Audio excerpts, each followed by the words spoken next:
अब आइए, एक राजा तुंगध्वज की कथा होती है 5वें अध्याय में।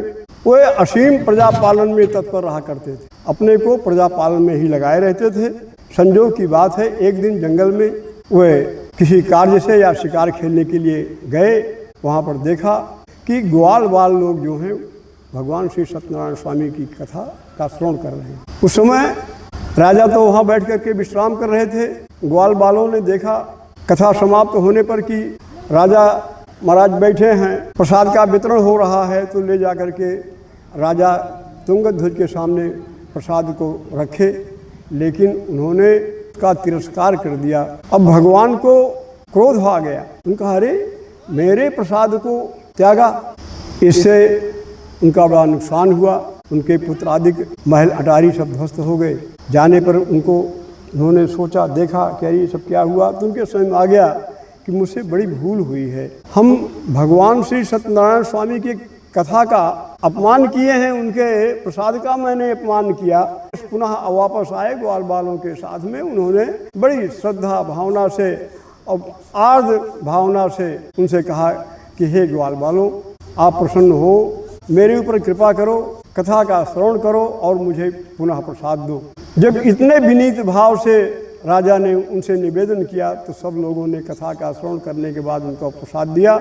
और प्रसाद पा लेने के बाद से जब राजा अपने घर तुंगध्वज जाते हैं तो पूर्वोत जैसे उनके महल अटारी हाथी घोड़े आज जो कुछ भी थे सब वैसे प्राप्त हो जाते हैं। तो व्यास भगवान जी ने इस कथा को बताया कि प्रसाद को कभी त्यागना नहीं चाहिए, कि ये हमारे जाति में है कि यादव के यहाँ है या अन्य के यहाँ है। अगर सत्यनारायण भगवान स्वामी की कथा हो रही है और प्रसाद वितरण हो रहा है तो प्रसाद पाने के बाद ही अपने घर को जाना चाहिए। और यही नहीं, जब तक अपने घर को जाए तब तक श्रीमन नारायण का जाप करते हुए जाए। इससे जितना उस श्रोता को जिसने कथा का श्रवण किया जितना लाभ होना है वही लाभ उस प्रसाद पा लेने वाले को भी मिलेगा।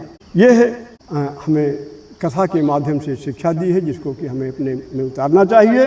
भगवान श्रीमन नारायण के, श्री हरि के, सत्यनारायण भगवान के विशेष अनुकंपा के द्वारा, कृपा के द्वारा राजा तुंगध्वज जब तक कि उनका जीवन रहा तब तक वे भगवान श्री सत्यनारायण स्वामी की कथा का श्रवण पूजन करते रहे। और अंत में वे सत्यपुरम जजो, इस संसार में तो उन्होंने संपूर्ण भौतिक सुखों को भी भोगा और सारे सुखों का भोग किया।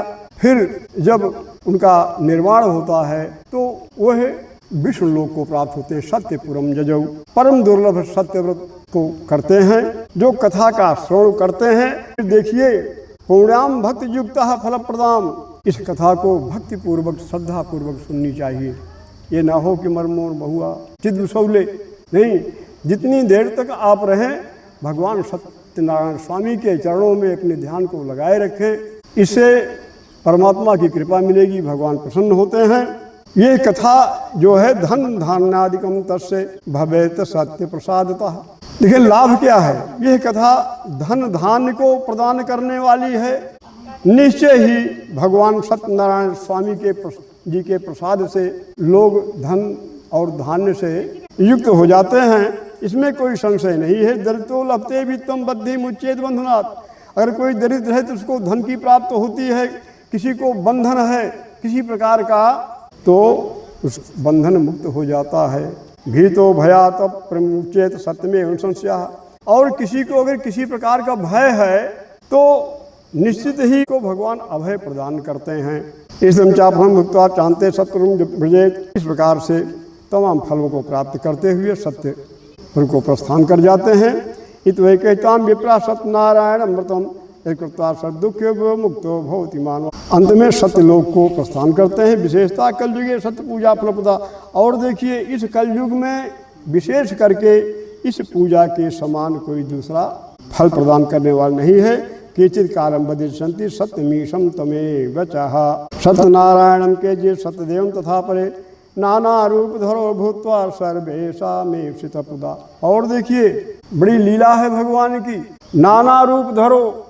भगवान जो है सत्यनारायण भगवान श्री हरि अनेकों अनेक रूप धारण करके वे हमारे बीच में विद्यमान रहते हैं, हम पर कृपा करते हैं, हम समझ नहीं पाते हैं। देखिए प्राणे रेवा खंडे सप्तान व्रत कथा हम पंचमोध्याय बोलो वृंदावन बिहारी लाल की जय। 3 बार तनी नारायण की जाप कर लिया। श्रीमन नारायण नारायण नारायण, श्रीमन नारायण नारायण नारायण। बोलिए, उद्घोष कीजिए, आवाज कीजिए, आवाज कीजिए। श्रीमन नारायण नारायण नारायण, लक्ष्मी नारायण नारायण नारायण।